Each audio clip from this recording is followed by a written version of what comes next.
Okay, welcome to the checkup of the patient today. Today, we're going to go over what is diabetes.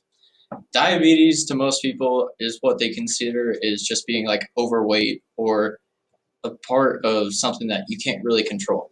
Well, what they don't understand is what diabetes is it's pancreatic failure in the body.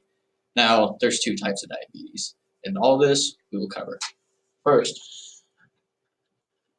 we'll go through the history of diabetes. Then, we'll go through the different types, type 1 and type 2, and then we'll go through the everyday life of a diabetic. So, to begin with, the history. Diabetes was discovered in 1921 by, either way, discovered in 1921, and when it first came out, they really weren't entirely sure on what they were getting into. What they were trying to fix was stillborn babies or babies dying right after birth. What they discovered was diabetes. Diabetes, like I said before, it's just pancreatic failure. So, what they discovered that was lacking in production in the body was insulin. Insulin is what regulates the body's blood sugar levels.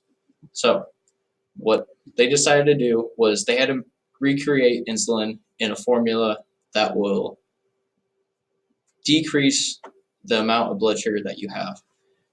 In 1972, there were 80,000 in particular pieces to insulin, whereas in today's current time, there's only 10 per every million. In particular pieces to insulin are failures. So when it fails, it doesn't work. When it doesn't work, bad things happen.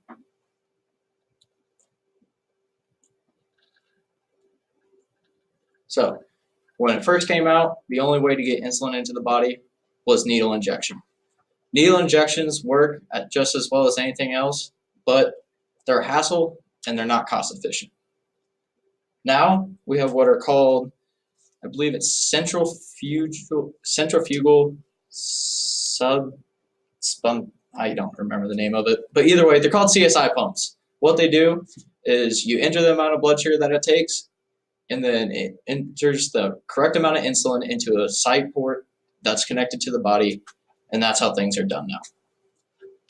So, the two different types of diabetes. So, to begin with, there's the type 2 diabetes, which is usually most commonly found in adults, not necessarily children. And that's when the pancreas is still there and it works partially, but not entirely.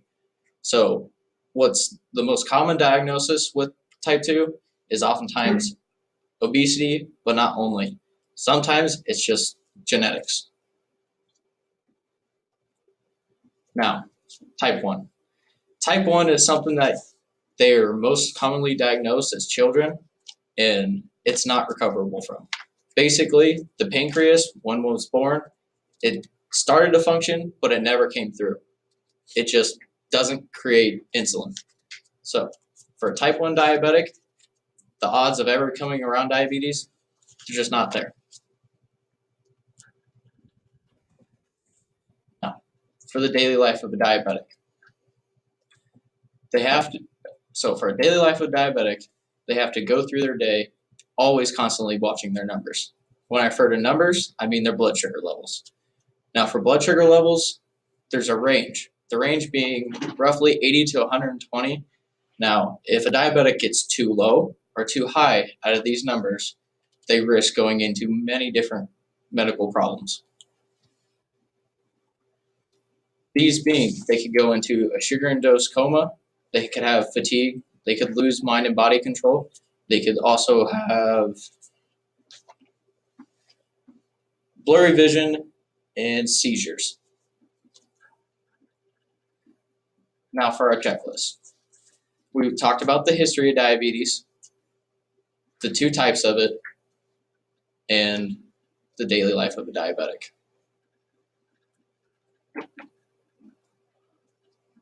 And that's all for our checklist.